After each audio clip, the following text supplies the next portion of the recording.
সেনাপ্রধান বলেছেন যে নো করিডোর, যেটি মিডিয়াতে এসছে, আসলে কি? উনি বলেছেন এগুলো নিয়ে যেটা হচ্ছে যে আষাঢ়ে গল্প কিছু করা হচ্ছে, হ্যাঁ, এবং এইটা একটা সর্বৈব মিথ্যা একটা বিষয়। সেনাবাহিনী ইন্টারফেয়ার করছে কিনা গভর্নমেন্টে? আমার মনে হয় যারা বাংলাদেশকে অস্থিতিশীল করতে চায়, কিছু ভেস্টেড ইন্টারেস্ট গ্রুপ আছে, একে বলা হয়েছে যে এটা ওনার বক্তব্য। আপনার কাছে কি সন্দেহ আছে কিনা যে উনি বলেছেন এটা? তাকে কি রিমুভ করার কোনো প্রচেষ্টা ছিল সরকার? এবারে আসি, আমরা একটু আগে আপনি ম্যান্ডেটের কথা বলেছেন, এবং ম্যান্ডেট যখন আসে আমরা জানি যে সরকার কিছু সেন্সিটিভ বিষয়ে কাজ করছেন, আন্তর্জাতিক অঙ্গনে সেন্সিটিভ। একটি হচ্ছে করিডোর বা রোহিঙ্গা সমস্যার সমাধান কল্পে যে কয়েকটি প্রপোজালের বিষয় এসছে। কেউ কেউ বলছেন এটি মানবিক করিডোর। ডক্টর খলিলুর রহমান বলেছেন যে মানবিক কিছু ত্রাণ যাওয়ার জন্য যে করিডোরের কথা বলেছেন, চ্যানেল। হ্যাঁ, অনেকেই বলছেন এটি একটি করিডোর যেখান থেকে বাংলাদেশের সার্বভৌমত্বের বিষয়ে এখানে সংশ্লিষ্ট আছে। সেনাপ্রধান বলেছেন যে নো করিডোর, যেটি মিডিয়াতে এসছে, আসলে কি? এই বিষয়ে আমাদের চিফ অ্যাডভাইজার 6 তারিখে ভাষণে একদম স্পষ্টভাবে বলেছেন। উনি বলেছেন এগুলো নিয়ে যেটা হচ্ছে যে আষাঢ়ে গল্প কিছু করা হচ্ছে, হ্যাঁ, এবং এইটা একটা সর্বৈব মিথ্যা একটা বিষয়। আপনি দেখেন ওনার, আমি আপনাকে আবার ওই স্পিচটার প্রতি আমি রেফার করছি, আপনি দেখেন ওখানে এই কনফিউশনটা ক্রিয়েট করেছে কারা?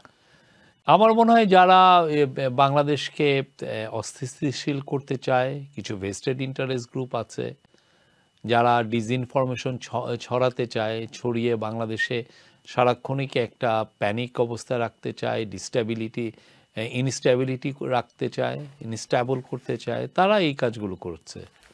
আপনারা জানেন কারা এইগুলো সমানে, মানে আমরা এই 5ই আগস্টের পরে আপনারা জানেন কারা এই কাজগুলো বেশি বেশি করছে। সেনাপ্রধানও তো বলেছেন যে নো করিডোর। তিনি কি আপনার কথা মতো? আমি চিফ অ্যাডভাইজারের ভাষণের দিকে আপনাকে আবার বলবো, আবার যে একটু পড়েন, এখানে স্পষ্ট বলা আছে। বাট এগেন, যদি আমাদের সরকার প্রধান একটি কথা বলেন এবং সেই সরকারের একটি অংশ বাংলাদেশ সেনাবাহিনী, সেই সেনাবাহিনী আমাদের চিফ অ্যাডভাইজার যেটা বলছেন সেটাই আপনাকে বারবার বলছি, আপনি ওইটা রেফার করেন। আমার মনে হয় ওইখানে কোনো কমিউনিকেশন গ্যাপ কি আছে সেনাবাহিনীর সাথে আপনাদের? না, কোনো কমিউনিকেশন গ্যাপ নাই। সেনাবাহিনী ইন্টারফেয়ার করছে কিনা গভর্নমেন্টে? কোনো ইন্টারফেয়ারেন্স নাই। নির্বাচন নিয়ে সেনাবাহিনী, প্রফেসর ইউনূসের গভর্নমেন্ট, উনি হেড অফ দ্য গভর্নমেন্ট। এখানে নির্বাচন নিয়ে সেনাবাহিনী প্রধান আমরা দেখেছি এর আগে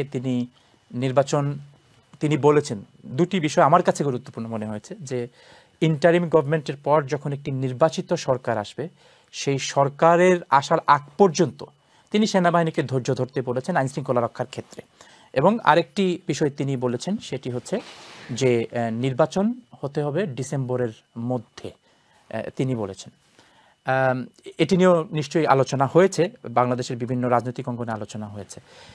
সেনাবাহিনী কিংবা সেনাবাহিনী প্রধান এবং বর্তমান সরকার এবং সরকার প্রধান কোনো ধরনের অস্পষ্টতা আছে কিনা সম্পর্কের ক্ষেত্রে? কার কি দায়িত্ব? যে ভাষণের কথা বললেন বা সেনাপ্রধানের, ওইটা তো পাবলিক কিছু না, এটা কি প্রেস রিলিজের মাধ্যমে এসছে?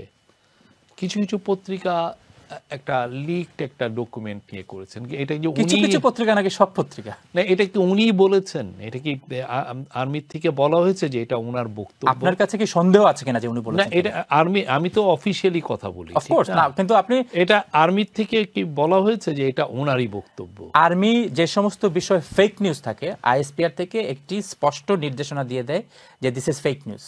কিন্তু এই নিউজটি যখন প্রচার হয়েছে, আর্মি কিন্তু বলেনি বা আইএসপিআর কিন্তু বলেনি যে সেটি ফেক নিউজ। বাট আমার পক্ষে এটা তো যখনই ওনারা যখনই বলবে যে এটা ওনারা বলেছেন, তখনই আমার পক্ষে বলা সম্ভব। যতক্ষণ না আমি জানছি যে এটা ওনারা যদি এখন বলেন যে না এটা আমরা বলেছি, then I can comment, otherwise তো আমরা কমেন্ট করতে পারি না। তাকে কি রিমুভ করার কোনো প্রচেষ্টা ছিল সরকারের? না, এটা একটা রাবিশ একটা বিষয়। এটা কোনো ধরনের কোনো নেই, মানুষ গুজব ছড়াচ্ছে এগুলো। এবং এই গুজব কি তাহলে সোশ্যাল মিডিয়া অ্যাক্টিভিস্টদের মাধ্যমে ছড়াচ্ছে কিনা? আই ডোন্ট নো, বাট গুজবটা এটা একটা গুজব, যে তাকে সরানোর কোনো পরিকল্পনা ছিল না, এটা একটা পুরো গুজব।